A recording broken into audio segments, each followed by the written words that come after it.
Boa noite, boa noite. Sejam bem-vindos, sejam bem-vindas a mais uma conversa da noite da terça.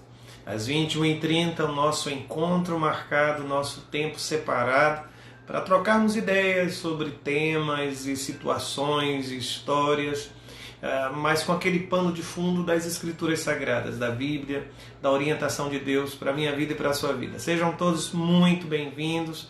Toda essa gente que está chegando, eu quero agradecer a Deus pela sua vida e desejar que de fato a sua casa, a sua família, a sua caminhada, a sua semana seja marcada pela paz que vem do Senhor. Afinal de contas, o tema hoje é: perdi a paciência, a minha paciência já não acabou, eu já não sei mais o que fazer, esta quarentena acabou com o meu resto de paciência, eu não consigo nem mais ouvir a voz dele, a voz dela, tudo me irrita, eu não vejo a hora de voltar a trabalhar, nunca tive tantas saudades do meu trabalho, eu não vejo a hora dos meninos voltarem a estudar, a minha paciência já se foi. Se isso hoje parece ser o seu discurso, é exatamente com você que eu quero conversar na noite de hoje, tá bem? Sejam muito bem-vindos, deixa eu ver quem está por aqui, a Mailisa, olha, Márcia, Ana Cláudia, quem mais eu estou vendo? Emerson, boa noite, boa noite, boa noite a todos estes e estas, que a paz de Deus esteja com você, com a sua casa. Eu não sei como foi o seu dia de hoje, eu não sei como está sendo a sua semana, mas o meu desejo é que a noite seja extremamente agradável. Paciência ou impaciência, na verdade, são os nossos temas de hoje, tá bem? Vamos conversar um pouco sobre isso. Estamos bem, não entendi nada, pastor. E quem já tinha um pouquinho, imagina, verdade, hein, Porfírio? Isso mesmo. Boa noite, pastor, boa noite, Fabiana, Milane, quem mais estou vendo? Josenilda, Emanuele, a Leila Cota, Márcia Cruz, boa noite, Ana Cláudia, a Lelinha também está dizendo, é da PIB de Balsas, lá no Maranhão. Que bom tê-la aqui, que bom tê-la aqui. Boa noite a todos e todas. 21 dias de quarentena com as crianças em casa. Estou para jogar. Jogue não jogue pedra não, por favor, não faça isso, não faça isso. Vamos conversar um pouco. Eu não sei se você sabe, mas a palavra paciência, especialmente as palavras gregas usadas na Escritura Sagrada, elas caminham em duas direções diferentes. Uma palavra é a palavra macrotomia, e algumas pessoas já me ouviram falar sobre macrotomia, né? Macrotomia, macro, grande, é como se fosse grande fôlego, uma grande capacidade de suportar certas coisas.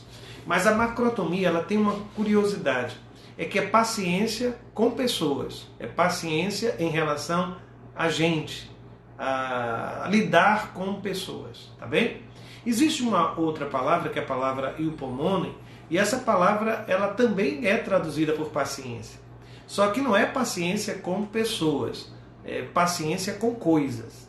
Então, no texto sagrado a gente pode imaginar que existe uma paciência que é ligada no trato com pessoas e paciência com coisas, com situações, com circunstâncias.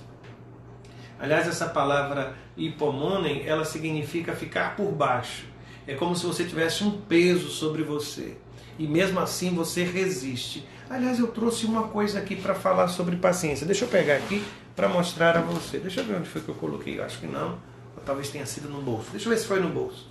Eu tenho algo que eu quero lhe mostrar. Não foi neste bolso. Deixa eu ver se foi no de cá. Espera aí. Não, aqui, achei. Pronto, achei. Sabe o que é isso? Pronto. Provavelmente sim, né? Isso aqui dizem que a liga está aqui, né? O problema é o dinheiro, né? Eu queria pensar com você que isso aqui para mim é um símbolo de paciência, gente. Observe como ela, quando submetida à tensão, à força, em direções contrárias, ela se estica, mas depois, quando passa aquele momento de tensão, ela retorna para a sua posição original. Resiliência, sabe? Paciência. Eu não sei se você está percebendo, mas esse tempo é tempo em que a gente está sendo esticado até o limite. O tempo vai passando e você vai percebendo que as coisas estão acontecendo e estão esticando, sabe, a sua tolerância, a convivência entre vocês dois. O meu desejo é que a gente sobreviva a essa experiência. Por isso é que eu imagino que a paciência nas Escrituras Sagradas não é somente você se acomodar, se resignar. Paciência no texto sagrado pode também ser traduzida por perseverança. É aquela pessoa que está lutando, mas sem perder a serenidade. Está sob pressão constante, mas serena. Parece seu retrato, é assim que você tem sido? Portanto, vamos falar. E sabe por que eu tenho pensado em falar sobre essa coisa de perder a paciência? Eu vou lhe dar um dado aqui. 20% dos chineses, depois deste período de quarentena que eles viveram e de isolamento, apresentaram sinais de transtorno de estresse pós-traumático. Isso aqui é um quadro psiquiátrico, gente. Isso aqui é enfermidade. E eu estou muito preocupado com o que vai acontecer depois. Tem muita gente preocupada com esse tempo de quarentena. Eu estou já preocupado com as consequências disso. Eu tenho atendido pessoas, eu continuo fazendo atendimento, na verdade online, mas eu continuo fazendo. E eu tenho comentado, inclusive comentei isso com a Cláudia hoje, com algumas pessoas, do número de casais hoje em conflito por conta dessa situação de estresse. Vou lhe dar um segundo dado. Essa situação desse transtorno de estresse pós-traumático atingiu 5,2% na população geral de baixo risco, 18,4% naquela população que estava na faixa ou no grupo de alto risco e 4,4% dos profissionais de saúde que trabalharam durante o tempo da quarentena lidando com todas essas situações. Por isso eu quero lhe dizer, olha, este momento é um momento potencialmente conflitivo. É um momento em que a sua paciência vai ser sugada. A sua disposição, o seu ânimo vai ser sugado. E você precisa estar consciente em relação a isto. Precisa se cuidar. Precisa se cuidar. E eu quero mostrar a você pelo menos alguns versos do livro de Provérbios. Eu separei aqui porque eu acho eles muito interessantes. Veja só, está com a Bíblia aberta? Provérbios capítulo 15, versículo 18. Eu acho que essa tradução eu estou usando, eu acho que é a transformadora, não é nem a Nova Versão Internacional. Aí a Bíblia diz assim: quem se ira facilmente, conhece alguém assim que por tudo se irrita, fica brigando por qualquer coisa? A Bíblia diz: quem se ira facilmente provoca brigas, mas quem tem paciência acalma a discussão. Provérbios 15, 18, não esqueça. Ainda no mesmo livro de Provérbios, capítulo 25, versículo 15, aí ela diz assim: a paciência pode convencer o príncipe. É como se dissesse, até uma autoridade pode ser convencida se você tiver paciência. Sabe? Talvez você tenha algum príncipe dentro de casa, ou alguma princesa.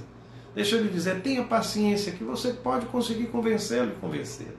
E o texto diz que palavras suaves podem quebrar ossos. Eu sempre aprendi que o esqueleto é a parte mais resistente, mais dura. Pois bem, pode ser quebrado somente com palavras suaves. Provérbios capítulo 14, 29. O homem paciente dá prova de grande entendimento. O que é que o texto está dizendo? Que paciência é um sinal de sabedoria. E depois diz: mas o precipitado, aquela pessoa que age sem pensar, age de forma irrefletida, revela insensatez. Agora vejam essa preciosidade. Provérbios 16, 32. Diz assim, que melhor é o homem paciente, e a mulher também, viu? É melhor o homem paciente do que o guerreiro. Mais vale controlar o seu espírito do que conquistar uma cidade. Está escrito, Provérbios 16, 32, que é muito mais valioso você controlar o seu espírito do que conquistar uma cidade. E aqui, conquistar uma cidade, guerreiro, eu vou adiante, o sucesso profissional. Então eu poderia até traduzir assim, olha, mais vale controlar o seu espírito do que alcançar todo o sucesso profissional. Mais vale controlar o seu espírito do que ter uma conta bancária farta. Mais vale controlar o seu espírito do que qualquer outra coisa. É essa a recomendação do texto sagrado. E isto tudo tem a ver com paciência. Eu separei para você um texto que para mim é maravilhoso, é maravilhoso. É uma das partes, uma das cenas da vida de Davi antes dele se tornar rei. Você vai abrir a sua Bíblia no primeiro livro de Samuel, no capítulo 21. Neste capítulo 21, eu vou ler dos versos de 10 a 15. E depois eu vou passar para o capítulo 22 e vou ler os versos 1 e 2. Vou repetir o texto, alguém coloca aí a 1 Samuel capítulo 21, versos de 10 a 15. Versos de 10 a 15. Tem gente aqui compartilhando, recebi flagrantes de mais casos de violência doméstica. Sandra, e tem se multiplicado isso. A paciência, a verdade está difícil, sim, meu Deus. Abriu a Bíblia? 1 Samuel 21, versos de 10 a 15. Veja o que está escrito. Então Davi fugiu de Saul e foi até Aquis, rei de Gade. Os oficiais de Aquis, porém, disseram: não é este Davi, o rei da terra de Israel? Não é ele que o povo honra com danças e cânticos, dizendo: Saul matou milhares e Davi dezenas de milhares? Davi ouviu esses comentários e teve muito medo do que Aquis, rei de Gade, poderia fazer com ele. Por isso, agiu de modo estranho, fingindo estar louco, arranhando as portas, deixando saliva correr e escorrer pela barba. Por fim, Aquis disse aos seus homens: escuta essa. Precisavam me trazer um doido? Temos doidos suficientes aqui. Por que trouxeram alguém assim ao meu palácio? Olha, eu acho esse texto maravilhoso. As palavras do rei Aquis. Ele diz: olha, nós já temos doidos suficientes, ainda vocês me trazem mais um. Aí veja os versículos 1 e 2 do capítulo seguinte, que é o capítulo 22. Davi fugiu de Gate e se escondeu na caverna de Adulão. Quando souberam disso, seus irmãos e parentes foram encontrá-lo ali. Logo, outros começaram a chegar, pessoas aflitas, endividadas e descontentes. Davi acabou se tornando o líder de cerca de 400 homens. Quero lhe fazer uma pergunta. Tá. Até onde vai a sua paciência? Quanto tempo você consegue esperar? Esperar por alguém? Aliás, eu vou colocar aqui algumas situações específicas, tá? Quanto tempo você está disposto a esperar para que a sua empresa dê lucro? Quanto tempo você está disposto ou disposta a esperar para que seu casamento se estabilize? Quanto tempo você está disposto a esperar, está disposto a esperar para que o seu curso de faculdade chegue ao final? Para que você seja aprovado no concurso?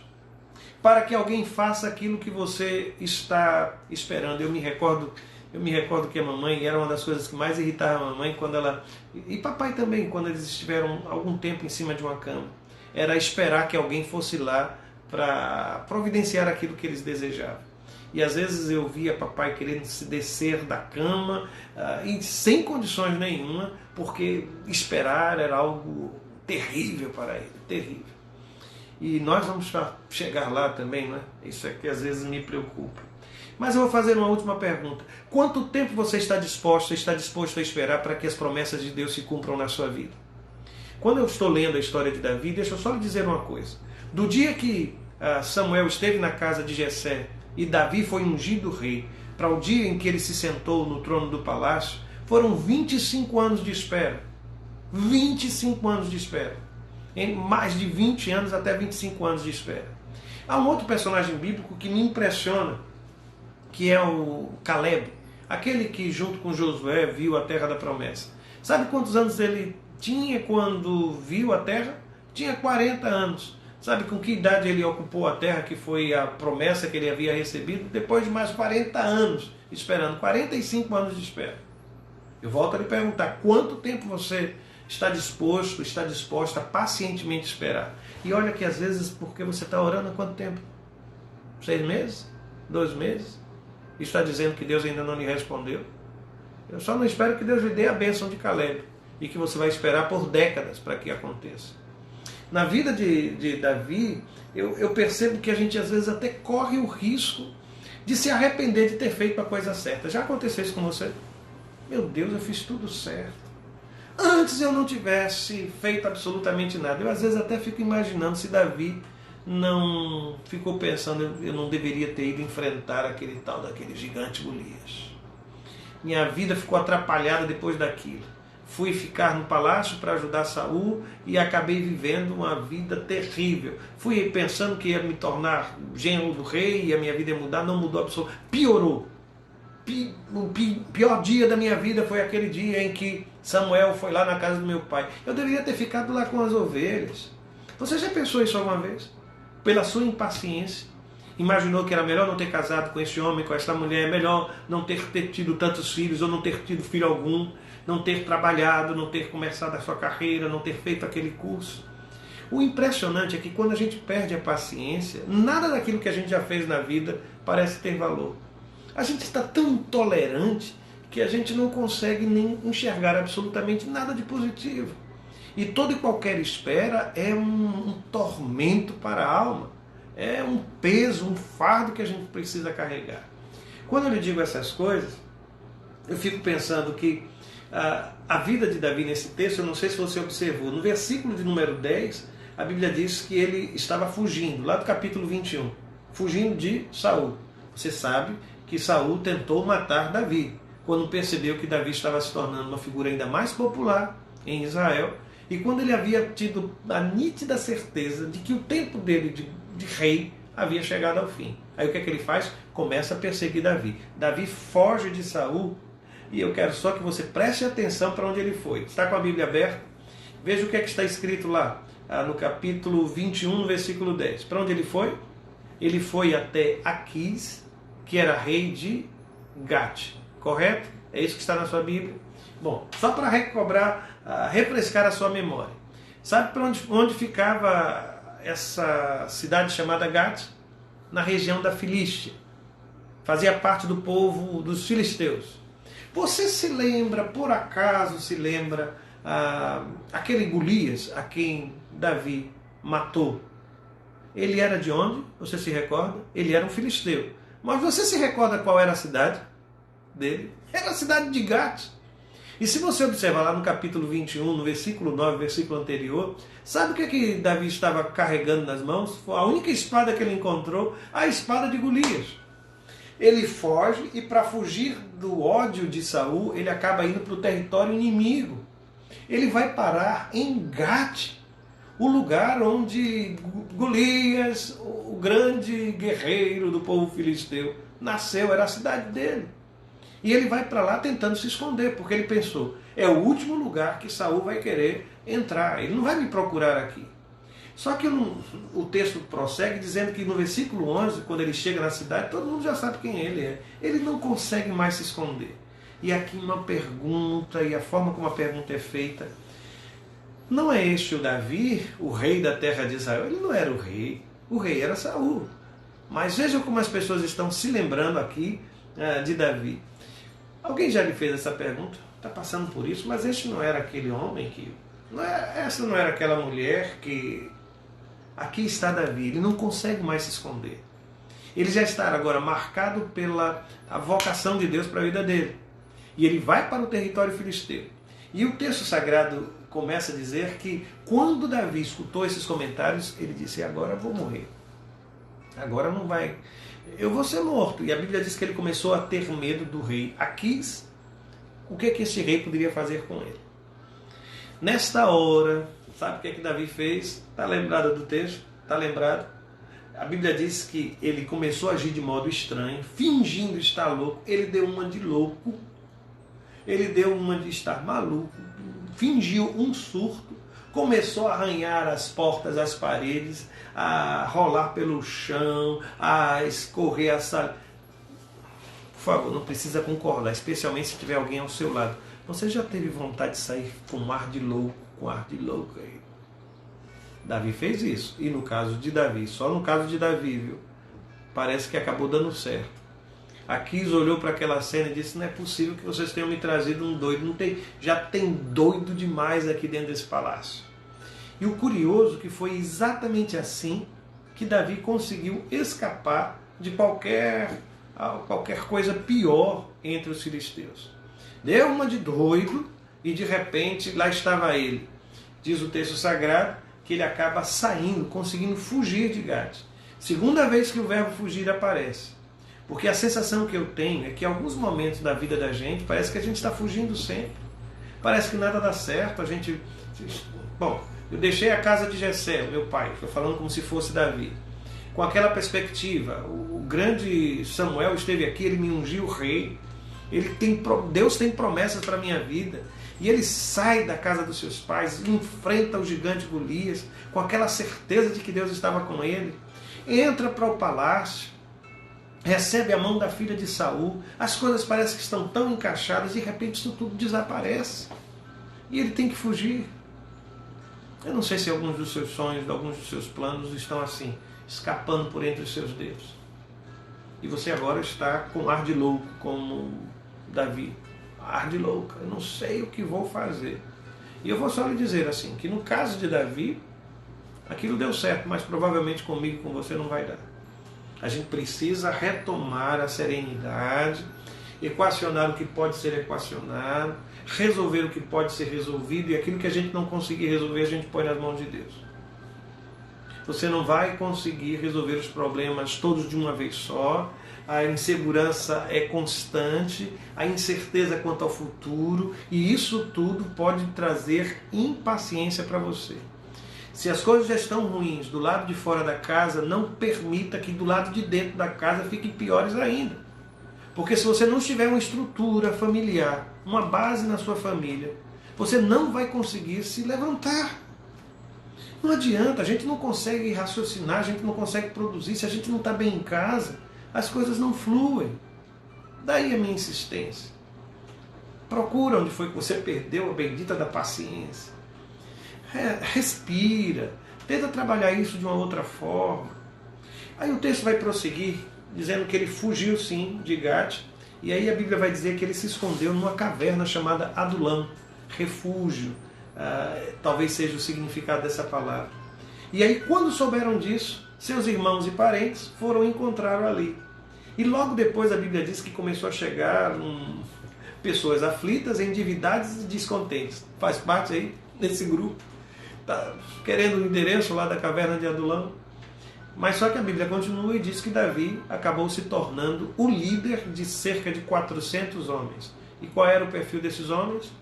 Eram homens aflitos, endividados e descontentes. Vou fazer só algumas observações sobre isso, sabe? Que a tristeza, quando ela é profunda, ela tem algumas marcas que são fáceis de serem identificadas.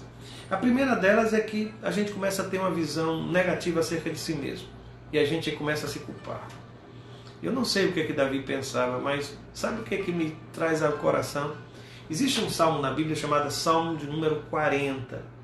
E eu não sei se você se recorda quando começa este salmo.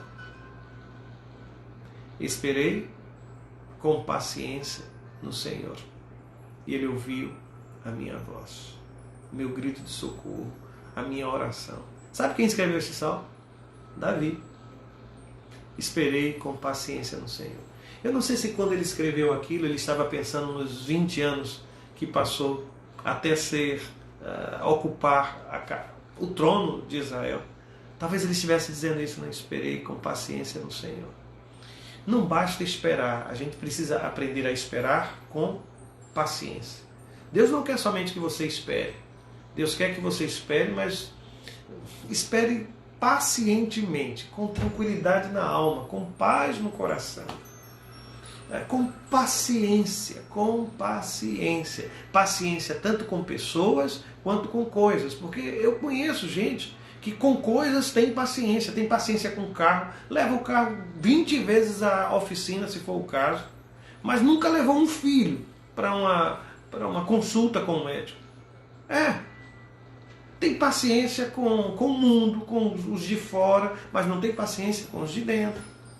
É preciso ter paciência com gente, é preciso ter paciência com as circunstâncias.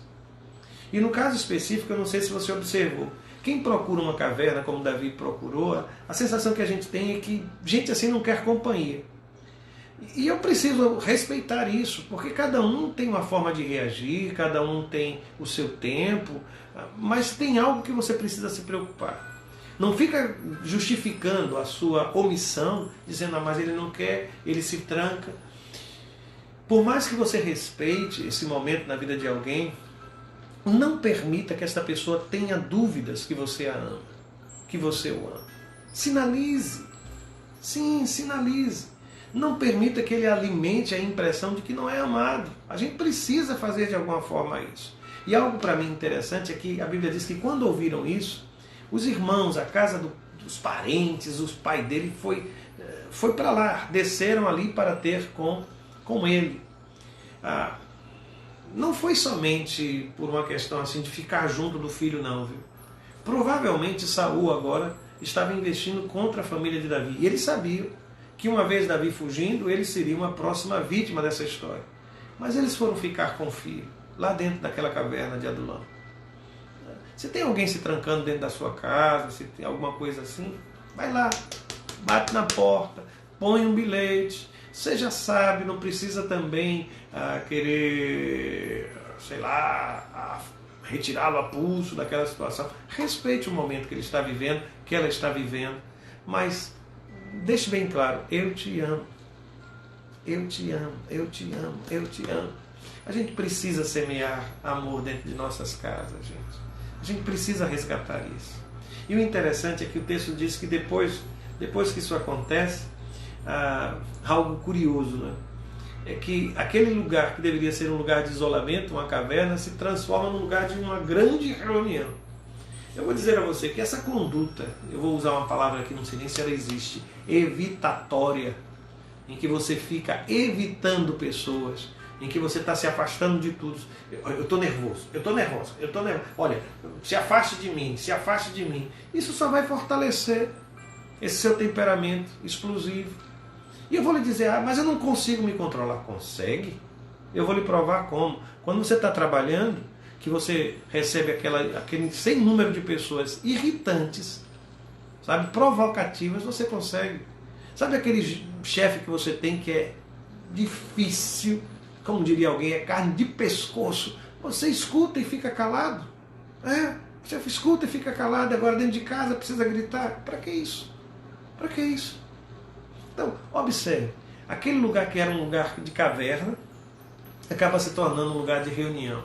E eu vou voltar a lembrar a você, pessoas aflitas, endividadas e descontentes. Sabe o que é que isso me mostra? Que Davi não estava sozinho. Eu quero lhe dizer que existem outros aflitos, além de você neste mundo. Existem outros endividados, além de você neste mundo. Existem outros descontentes, além de você neste mundo. Às vezes a gente pensa que a caverna de Adulam é só nossa. Não. Tolice pensar assim. Tem muito mais gente sofrendo, ao meu lado e ao seu lado. E às vezes se a gente pudesse colocar numa balança sofrimentos, a gente às vezes tem até vergonha. Não sei se já aconteceu com você. Você está se reclamando de alguma coisa, vai para a sala de espera de algum lugar e sem conhecer a pessoa que está lá sentada ao seu lado, ela começa a falar da sua vida e você para por um instante, meu Deus. E eu reclamando, às vezes a gente tem até vergonha. Eu quero lhe dizer, você não está sozinho, não, há outras pessoas à sua volta. E o interessante é que aqueles homens eram iguais a Davi, todos com o mesmo tipo de problema, mas ao mesmo tempo eram completamente diferentes de Davi. Por quê? Em que sentido? Porque a Bíblia me diz que Davi se tornou um líder daquela gente. E se você se recorda, foi exatamente a partir daqui que Davi começou a ter um exército com ele. E sabe quem era esse exército? Eram esses 400 homens que num primeiro momento estavam endividados, descontentes, aflitos. É possível transformar gente aflita e endividada, escute bem, gente aflita, gente endividada, gente descontente em exército. E Deus quer fazer isso de você. Deus transforma gente endividada, gente atormentada, aflita, descontente, em soldado, em lutador, em guerreiro. Adulão, lá aquela caverna, não foi o último lugar, não foi o último capítulo da história de Davi. E você sabe disso. Você sabe que Davi depois, lá adiante, de passados os 20 anos, ele vai se tornar rei em Israel. Mas Deus tem o poder de transformar gente assim, gente fragilizada, em gente capaz de respirar, retomar o ânimo, recobrar a paciência. Paciência não no sentido de acomodação, você já aprendeu, mas aquela paciência que me desafia a continuar lutando, perseverando para a glória de Deus. Para a glória de Deus. E aí o texto vai caminhando, e uma coisa para mim bela, e eu fiz questão de não ler naquela ocasião, o versículo 3 do capítulo 22. Está com a Bíblia aberta? A Bíblia diz assim: mais tarde, Davi foi a Mispá, que fica lá em Moabe, entre os moabitas. Filisteus, israelitas, um outro povo, agora os moabitas. E ele procura lá em Mispá, ele procura o rei. E veja o que é que ele diz ao rei: por favor, permita que meu pai e minha mãe morem aqui até que eu saiba o que Deus fará comigo. Há uma outra tradução que diz assim: até que eu saiba o que Deus há de fazer de mim. Meu Deus. Ele sai dali, o papai e a mamãe dele estavam lá e provavelmente, eu não sei, eu vivi uma fase da minha vida em que meus pais se tornaram meus filhos. E talvez algo assim esteja acontecendo com você. E aliás, deixa eu falar com essa gente de mais de 60. A vida não acabou não, viu? Não permita que essa situação que a gente está vivendo faça com que você se imagine como uma pessoa no fim. Não. O que a Bíblia está dizendo é que a gente pode sim se preocupar uns com os outros. E Davi aqui revela a sua preocupação com seu pai, com a sua mãe. E diz: olha, toma conta deles, porque eu não sei nem o que Deus ainda quer para mim. Eu não sei. Você sabe? Alguém por acaso sabe? Alguém consegue devassar o futuro e dizer, olha, vai ser assim, assim? Não, a gente não tem essa noção. Mas cuide dos seus enquanto isso. Enquanto as coisas não ficarem resolvidas, cuide dos teus. Não permita que essa situação se transforme, que sua casa se transforme num ringue, sabe? Num espaço de luta, de conflito constante. A palavra-chave hoje é só uma: paciência. Paciência com seus meninos. Eu volto a dizer, eles são só crianças, gente. Eles são só crianças. Hoje eu olhava o meu filho e ele corria para um lado, para o outro, batia, e eu tentava controlá-lo, tentava fazer com que ele ficasse mais calmo. Mas aí eu parei, olhei para a Cláudia e disse: ele está tão bem, né, minha filha? É verdade, é verdade. Ele é só uma criança autista de 11 anos que não consegue falar. Ele é só seu filho, ele é só sua filha. Seu marido, já observou o que tem acontecido com algumas pessoas de idade, como estão desesperadas? Provavelmente você viu alguma postagem, algum filme com comportamentos absurdos que a gente não poderia sequer imaginar. Paciência. Paciência com o outro, paciência com as circunstâncias, paciência com você. Paciência com o tempo. Hoje nós precisamos aprender mais do que nunca em nossas vidas o poder que se esconde naquela palavra do Salmo de número 40. Esperei com paciência no Senhor. E depois de 20 anos eu me tornei rei em Israel. Esperei com paciência no Senhor. Espere no Senhor. Nós vamos orar e vamos pedir que Deus fique conosco e nos ensine este caminho difícil, custoso, chamado paciência. Vamos orar por um momento. Posso orar por você mesmo, de verdade? Você acredita em oração? Acredita em oração? Acredita que Deus escuta a oração? Está disposto a fazer isso? A trocar a postura, a buscar ser um pouco mais paciente, a não reclamar tanto, não criticar tanto, baixar o volume de sua voz, baixe o volume de sua voz. Você não precisa ser agressivo. Cuidado com as palavras obscenas que usa. Não trata a pessoa assim. Faça não. Deus não vai ser glorificado. E não adianta depois chegar no templo para louvar a Deus com a mesma boca que profere tais coisas. Posso orar por você? Você acredita em oração? Tá, então nós vamos orar. Vamos pedir que Deus nos conceda paciência. Bendito Senhor, nós te pedimos, Pai, que mesmo com essa situação tão tensa à nossa volta, tantas situações, ó Deus, que chegam a nos tirar do sério, a gente não sabe nem como agir, a gente só quer te dizer, Pai, que a gente não quer de forma alguma deixar de glorificar o Teu nome. Dá-nos, ó Deus, esse equilíbrio emocional. Faz-nos homens e mulheres pacientes, Senhor, em meio a tudo que está acontecendo. Esta é a oração que nós fazemos e fazemos no nome de Jesus. Amém, amém. Deus abençoe a sua vida e aqui meu abraço a toda essa gente. Eu ainda estou vendo aqui o nome de Rose, de Osilda. Osilda, grande abraço, a Luzia. Que a paz de Deus esteja com você. Eu quero muito agradecer ao Magno e à Poliana. Eles estão aguardando. Eu estou novamente aqui no escritório da EMG Telecom, né? E eles estão sendo parceiros desse tempo, viu? O sinal de internet muito fraco, tanta dificuldade, e eles estão abrindo essa porta para cair. Minha gratidão, e que Deus abençoe a vida deles. Paz de Deus sobre a sua casa, paz de Deus sobre a sua família e completa a palavra, paciência. Paciência. Deus te abençoe, Deus te guarde, no nome de Jesus. Amém.